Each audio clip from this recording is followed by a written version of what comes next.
20-30 orang nih, belum nanti yang online, jamaah yang online kuning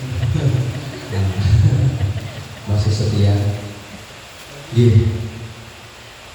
Nah biasanya pun di selalu ada kultum yang ini di sidik-sidik ya, di sambil mawon santai-santai mawon di Bapak Ibu Sedaya sambil santai-santai mawon sambil menikmati kehadiran.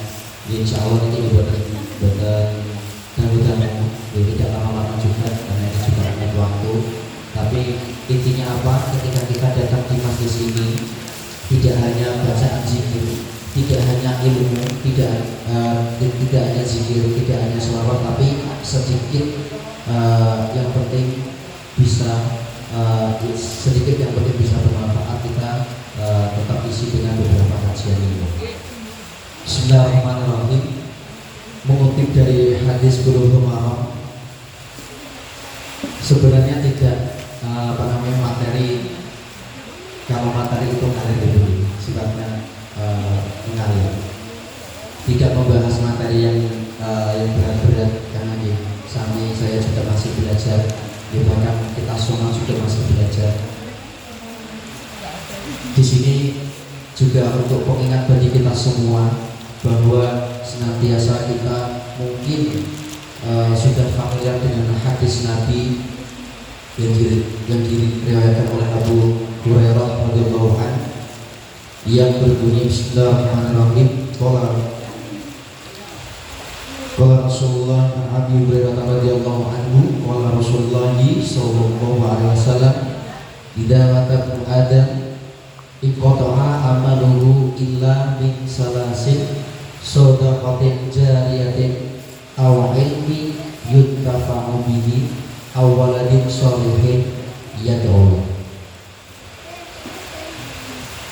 yang dimana artinya ketika seorang yang telah meninggal dunia maka terputuslah amalnya kecuali 3 perkara. Apa Ibu? Amal jariah, ilmu yang bermanfaat, dan anak yang solehah.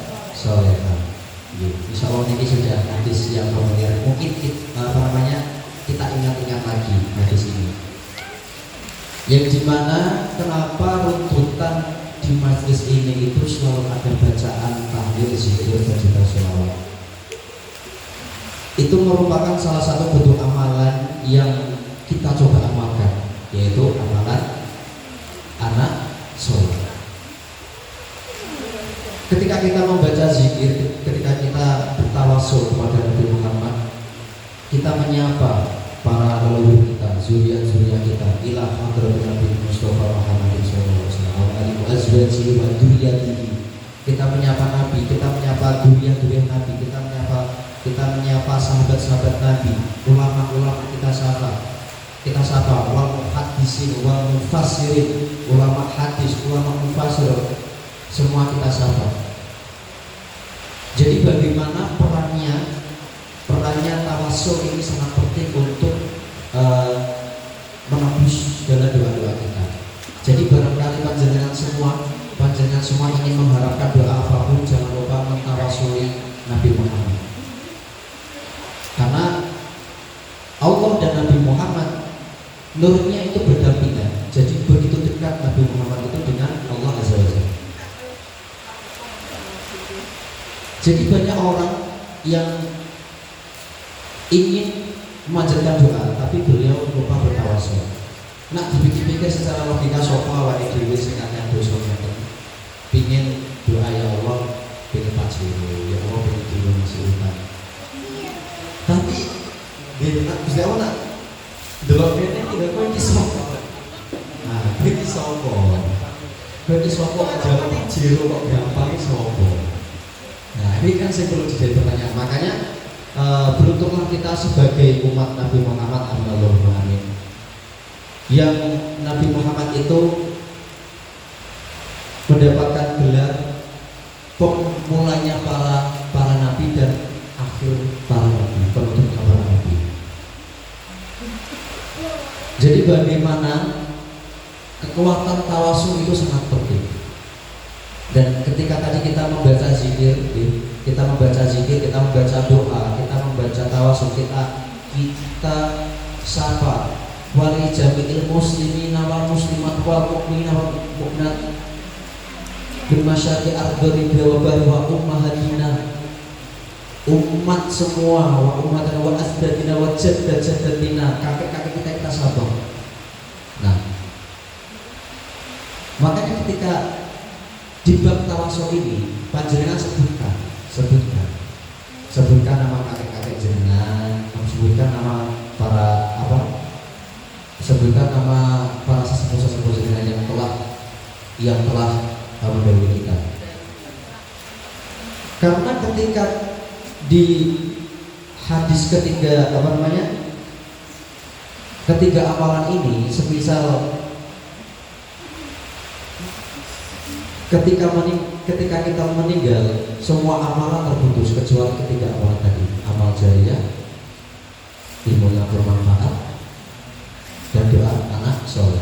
Nah, malam hari ini kita sedang mempraktekkan doa amal soleh, dan malam hari ini kita juga belajar untuk bisa menjadi anak soleh.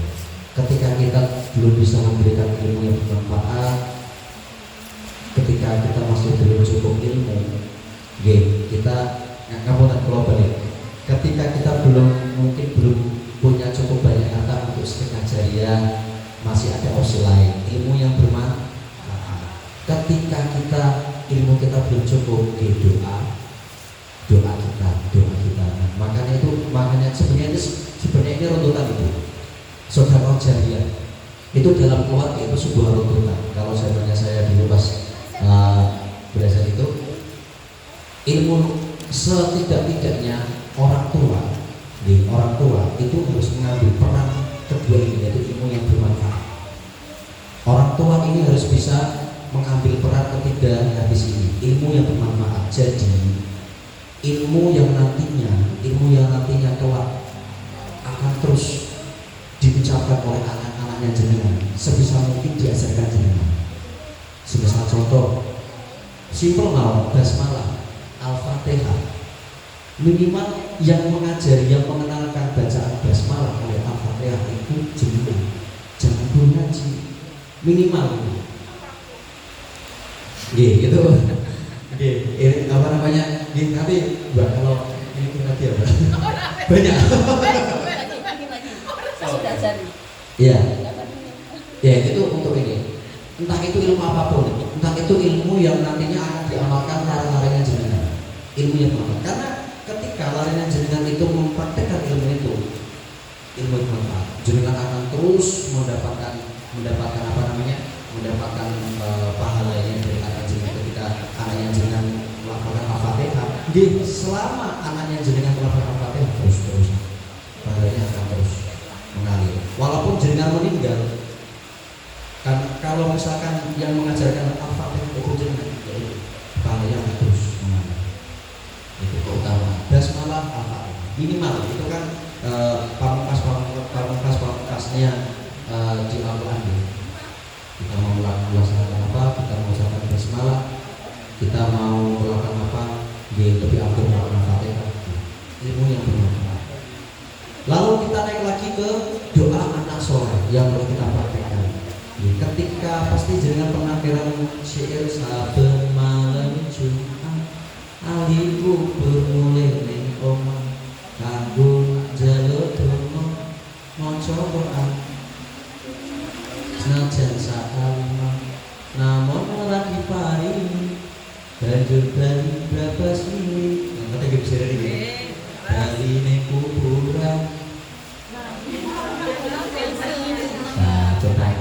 Itu apa? Jadi sejatinya orang, kita tahu sejatinya orang mati itu kan belum sepenuhnya mati dulu, belum sepenuhnya di akhirat, masih di alam roh Bapak Ibu. Alam roh itu berdampingan tipis dengan kita. Jadi sesepuh kita yang telah meninggal itu belum sepenuhnya di akhirat. Alam akhirat itu ketika nanti kita kelak di kuburan dia kiamat, dia berpisah. Itu baru kita nanti di akhirat. Jadi barengan itu. Jangan salah tangkap ketika orang mati itu langsung dikubur sampai akhirat kebaikan. Jadi rohnya masih di sini, rohnya masih di sini. Itulah kenapa setiap malam Jumat itu hadir, ya Allah fotoku, ya Allah anakku, budal kiriman kayak nggih misalkan jenengan ngirimi larene jenengan pondok seneng nggih nak gawani saling sak kerdus, gawani kopi seneng. Jadi itulah tanggung jawab kita sebagai anak, bagaimana kita minimal mengajarkan doa-doa yang itu bisa bermanfaat, untuk anak kita, dan itu juga kembalinya ke doa ketika kita kelak meninggal itu terus pahalanya terus mengalir. Gitu. Jelas sholat dengan anak misalkan jenengan sudah meninggal, sholat wis ora diterima, nggih, dengan ngapi apa wis ora diterima. Makanya akeh wong sugih dhewe biasanya yang ngomong dengan sedekah iki, wakaf ini, wakaf itu, wakaf ini. Itu adalah amal yang akan terus mengalir. Ya semoga kita termasuk bagian dari orang-orang baik, orang-orang yang bisa terus memohon kebaikan di jalan Allah. Amin. Alhamdulillah. Jadi ngomong pas di masih tekor. Nah, buatan pamit selanjutnya. Alhamdulillah. Jadi makin kalem-kalem, mungkin kalau ada kesempatan lagi saya akan pelan-pelan menjelaskan makna dari kitab tiba ini. Jadi berasal problem ngopo ini, kenapa harus pasal ini? Alhamdulillah di koli kenapa disambung lagi kilamu adam. Maka itu insyaallah bila kesempatan kita sambung lagi, semoga yang sedikit ini bisa bermanfaat untuk panjenengan semua, bisa bermanfaat untuk saya juga, dan bisa untuk pembelajaran untuk saudara ingatkan bahwa pentingnya doa amal soleh itu sangat penting untuk orang-orang tua kita yang telah meninggal. Kita masih bisa berbakti dengan orang tua kita yang telah meninggal hanya dengan terus membuat kuliah.